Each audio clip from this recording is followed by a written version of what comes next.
Minutos.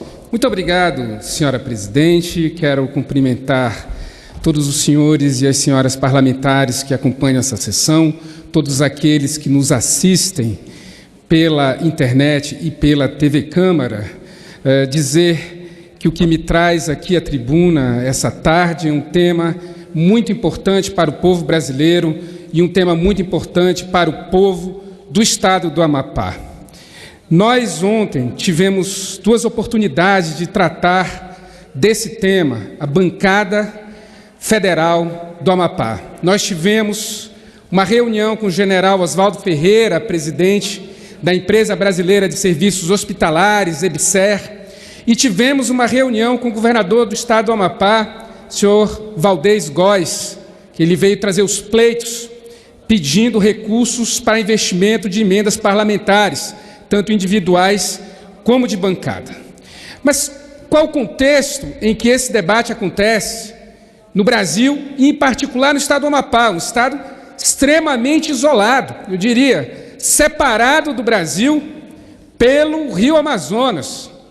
Só se chega no Amapá de avião ou de barco, não tem estrada que ligue o Amapá para o resto do Brasil continente. Então, é nesse contexto que a gente debate, um contexto de isolamento, de custo que esse isolamento traz, de distanciamento, e de nós termos uma das últimas universidades, faculdades de medicina implantadas numa universidade federal.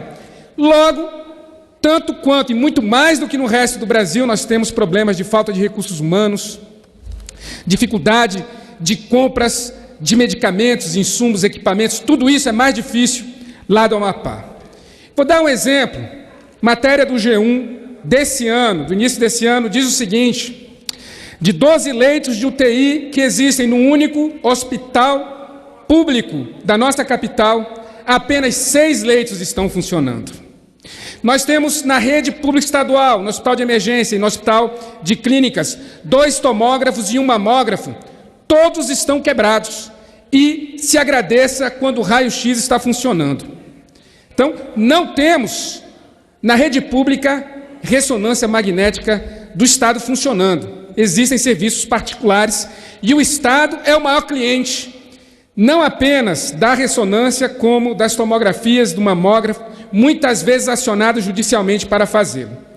Mas é mais grave do que não ter equipamento, o Estado não paga os serviços terceirizados, não paga a alimentação dos hospitais, não paga o serviço dos maqueiros, não paga o serviço de limpeza. Viralizou, poucos dias atrás, um vídeo onde os familiares faziam a limpeza do quarto dos pacientes na rede estadual hospitalar, porque o governo do estado não paga a empresa não conseguiu mais manter os serviços. Além disso, nós temos pronta lá, na nossa capital, Macapá, uma maternidade desde 2014, dedicada ao parto normal, humanizado, e o governo do estado, passados 5 anos, não colocou para funcionar. Não colocou para funcionar. Não concluiu as obras de ampliação do Hospital de Clínicas Alberto Lima, não concluiu as obras de ampliação do Hospital de Pediatria e nem da maternidade do Hospital de Santana. Não pagou a organização social que faz a gestão da UPA da Zona Sul, e ela, um tempo desse, parou de funcionar, porque não tinha pagamento.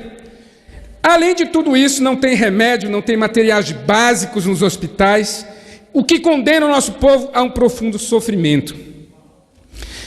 Veja, isso aí já seria um quadro de muita tristeza para o nosso povo, mas equipamentos modernos que foram comprados para cirurgias, para oftalmologia, e que já foram entregues desde 2017, não funcionam por falta de insumos básicos.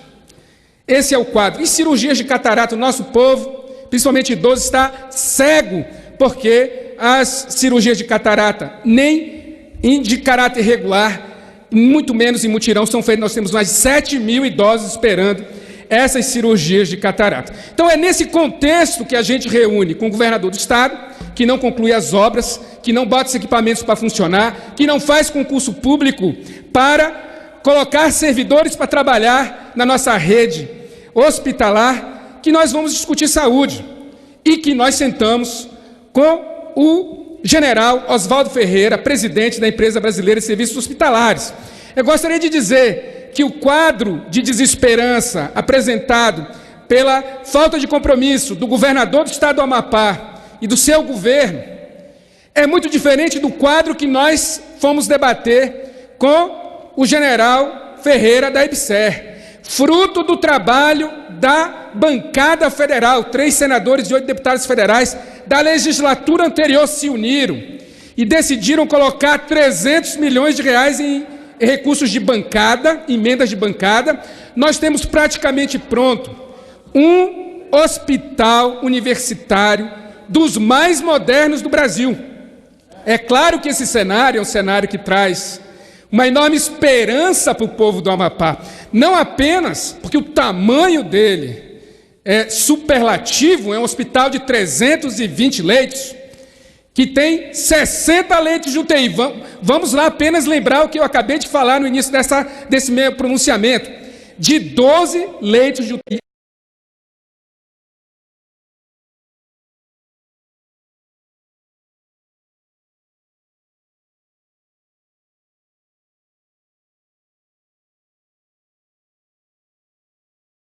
Então, nós fomos para a EBSER na reunião ontem, e o que aconteceu nessa reunião? A empresa apresentou um cronograma de implantação que ele está muito aquém das necessidades, não digo apenas das expectativas do povo do Amapá. O quadro do atendimento de assistência e saúde de média e alta complexidade, ele é de extrema preocupação. É uma tragédia o que nós vivemos no Amapá. As pessoas estão morrendo por falta de UTI. E quando a gente chega lá na reunião com o general, ele nos coloca que dos 60 leitos de UTI, apenas 20 vão começar a funcionar.